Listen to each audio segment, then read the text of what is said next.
yang terbuka aurat, gambar-gambar yang tidak baik, video-video porno, pornografi, porno aksi dan sebagainya. Itu ternyata itu racun yang paling dahsyat dibandingkan dengan narkoba. Memberikan kemudian dorongan, simpul tertentu yang seakan-akan gak mau lepas dari itu. Cobalah, saya sering katakan kalau Anda ingin membuat yang haram, tolong pikir-pikir dulu. Karena bukan hanya Anda yang akan kena bagiannya, orang lain akan menderita. Ke-24, An-Nur ayat 30 untuk laki-laki, ayat 31 untuk perempuan. Saya mulai dari ayat 30. Qulil mu'minina yaghuddu min absarihim. Katakan pada pria-pria yang merasa beriman kepada Allah. Tahan. Gunakan pandangannya itu untuk melihat yang baik-baik saja. Ghaddul basar itu memalingkan dari yang tidak baik. Kalau dipalingkan dari yang tidak baik, pengertian terbaliknya kan hanya boleh melihat yang baik ya. Baik, maka kata Allah, bahasa cepatnya, gunakan mata itu hanya untuk melihat yang baik-baik saja.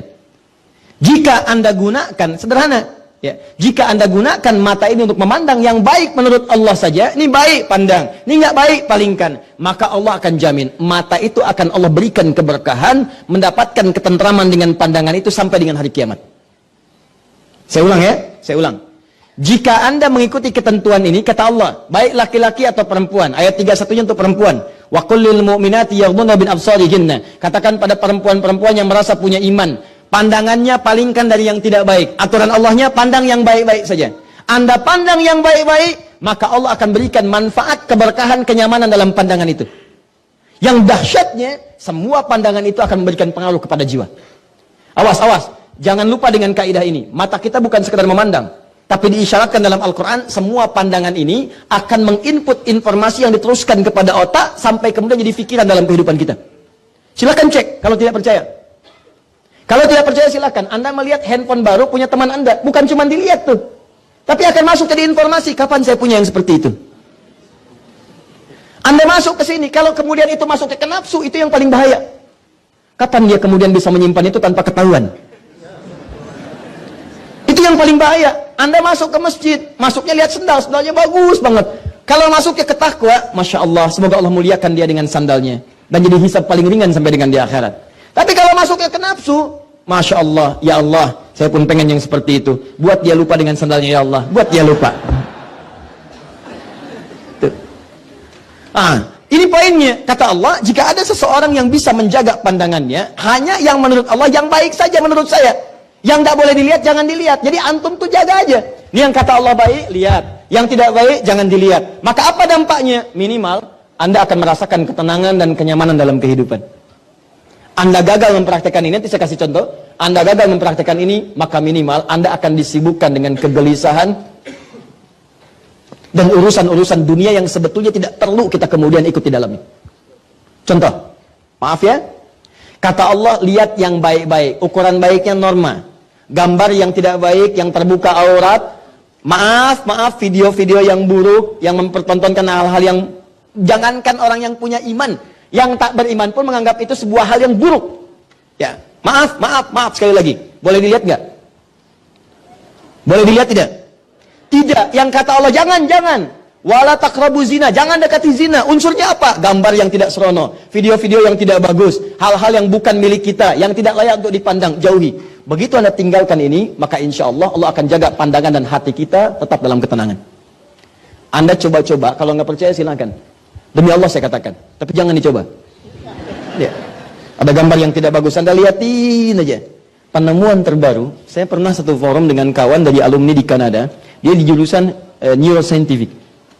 Itu kami sekarang ngobrol, ada yang lebih bahaya daripada narkoba. Itu langsung di MRI otaknya. Bagaimana simpulnya itu sampai muncul penyakit yang luar biasa. Dan ternyata itu yang melahirkan penyakit-penyakit berikutnya. Apa itu? Kebiasaan melihat hal-hal yang dilarang dalam agama, yang terbuka aurat, gambar-gambar yang tidak baik, video-video porno, pornografi, porno aksi dan sebagainya. Itu ternyata itu racun yang paling dahsyat dibandingkan dengan narkoba. Narkoba aja udah parah, apalagi itu. Di begitu seseorang itu melihat gambar yang tidak bagus, itu langsung ada bagian di otaknya itu, ya, tiba-tiba dia seakan menyala, memberikan kemudian dorongan, simpul tertentu yang seakan-akan gak mau lepas dari itu. Ya makanya orang kalau lewat lihat yang seperti itu kadang-kadang mohon maaf itu nggak bisa langsung lupa. Anda lihat media sosial, begitu di scroll begini, tiba-tiba muncul gambar yang nggak bagus. Anda palingkan misalnya, terus ke atas. itu di bagian otak tertentu, itu akan ada yang minta lagi. Apa sih tadi? Kok bisa dipalingkan? Nggak percaya silahkan Anda. Ya. Itu walaupun Anda pengen cepat, misalnya begini, itu bisa balik lagi. Apa sih tadi gitu kan? Itu kalau imannya nggak bagus, rumus ini nanti kita nggak pakai nih, rumusnya nggak pakai, itu bisa begini. Ih, haram. Kok bisa ya orang bikin beginian? Astagfirullah. Astagfirullah, tapi dilihat. Paham?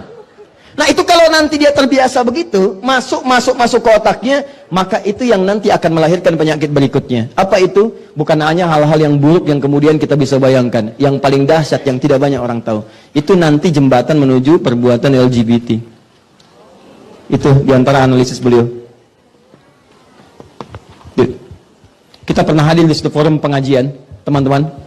Tiba-tiba begitu kami terangkan, ya, beliau terangkan secara ilmiah, saya bahas ayat Qur'annya, kita jelaskan baik-baik keseluruhannya, apa yang terjadi, demi Allah saya katakan. Begitu selesai pengajian, tiba-tiba 1, 2, 3 sub pertama, ternyata itu pelaku. Langsung cerita. Kita bantu, kita obati. Ya, bukan diekspos, kita obati pelan-pelan, diberikan dorongan, apa penyebabnya, ini dan sebagainya. Bahkan ada juga, maaf, yang menginspeksi penghafal Al-Quran. Tuh, Anda bayangkan. Ada yang masuk ke situ. Nanti lain waktu kita bahas ya. Jadi tolong jaga ini, ya ibu, bu, tolong di rumah tuh, ya anak-anak apa yang dilihat oleh mereka. Sekarang banyak film-film masuk kemudian tidak terkontrol, YouTube, lewat media sosial, lewat handphone, ya begitu dia buka, Anda kontrol nggak? Apa yang dia lihat? Dan itu yang jadi perilaku. Itu yang paling bahaya. Makanya orang-orang yang terbiasa melihat yang baik-baik, kata Allah tuh, lihat yang baik-baik, orang ke pengajian, lihat masjid, lihat acara yang baik, lihat misalnya kalau ada kartun tuh anak kartun yang baik-baik. Sekarang muncul banyak tayangan yang bagus-bagus. Untuk orang dewasa lihat yang baik-baik. Kalau Anda membiasakan yang baik-baik yang terlihat, itu ketenangan yang hadir di jiwa. Kalau nggak percaya, nih coba Pak ya. Antum jadikan satu anak aja di rumah sebagai penghafal Quran. Dan pilih anak yang paling kecil. Misal yang 3 tahun, 4 tahun. Nggak usah banyak-banyak yang diajarin. Ajarin aja surat Al-Ikhlas, Qul huwallahu ahad. Demi Allah saya katakan, Anda pulang dari kantor, capek, banyak pekerjaan, luar biasa dahsyat. Begitu Anda buka pintu kamar, tiba-tiba anak kecil itu sedang mengulang surat Al-Ikhlas. Qul huwallahu ahad, Allahus samad. Dan Anda melihat pemandangan itu. Demi Allah saya katakan, akan hadir ketenangan dalam jiwa Anda. Coba baru lihat tuh. Dia orang-orang yang biasakan melihat yang baik-baik, yang menenteramkan, lihat orang-orang soleh. Ya dulu di zaman para orang-orang soleh, sahabat, zaman tabi'in, termasuk zaman para salafus soleh, para ulama, imam mazhab yang 4, itu ada di antara orang yang datang ke majelis ilmu, cuman pengen lihat syekhnya aja. Dan yang dilihat itu bukan dengan penglihatan yang buruk, bukan. Jadi ada orang-orang yang kalau ngelihat wajah ulama itu jadi tenang hatinya. Ya, jadi kalau ada hatinya sedang koswas, sedang keras, cuma datang lihat ulama ini balik lagi. Ingat gitu ya, ingat wafat, ingat neraka, ingat surga, ingat macam-macam. Cuman datang, cuman lihat aja. Ngapain ke sini? Cuman pengen lihat gitu. Ya. Sekarang juga ada yang begitu. Cuman hasilnya nggak jelas. Jelas ya? Makanya aplikasi paling gampangnya, tolong jangan pernah melihat sesuatu yang tidak dibenarkan. Anda masuk ke kantor, proyek Anda lihat, proyek orang jangan. Yang haram palingkan. Ada orang masukkan anggaran yang tidak jelas, haram palingkan. Raddul basar, palingkan, tutup. Kalau Anda pengen tenang, kalau pengen nggak tenang silakan. Semua ambil, yang haram lihat, yang ini lihat. Dari pandangan itu kalau masuk ke nafsu, ujung-ujung dieksekusi. Pak, ini Pak. Apa ini? Ini tambahan Pak. Tambahan apa? Jangan masukkan yang macam-macam, saya nggak mau lihat. Coba Pak dilihat dulu. Coba dilihat dulu. Mungkin nanti ada sebuah perubahan. Atau kalau Bapak kurang yakin, istikharah dulu. Istikharah enak aja. Demikian, itu semua tawaran itu selalu begitu. Coba diamati dulu, coba dilihat dulu, coba dipertimbangkan dulu. Awalnya dari penglihatan, tapi Anda nggak akan tenang. Begitu tanda tangan, selesai, datang kemudian. Tugas ditunaikan. Penegak hukum datang. Yang rugi bukan cuma Anda. Saya katakan di pertemuan lalu, kalau Anda yang berbuat curang, kalau Anda keluarga, anak Anda dapat bagiannya. Istri Anda kena bagiannya. Kalau Anda belum berumah tangga, bapak ibu Anda kena bagiannya. Ya apa Anda mau nyusahin lagi? Ibu yang mengandung, yang melahirkan, yang merawat, memberikan ASI. Setelah Anda tumbuh dewasa, belum sempat memberikan bagian, sudah bikin susah lagi. Cobalah, saya sering katakan kalau Anda ingin membuat yang haram, tolong pikir-pikir dulu. Karena bukan hanya Anda yang akan kena bagiannya, orang lain akan menderita.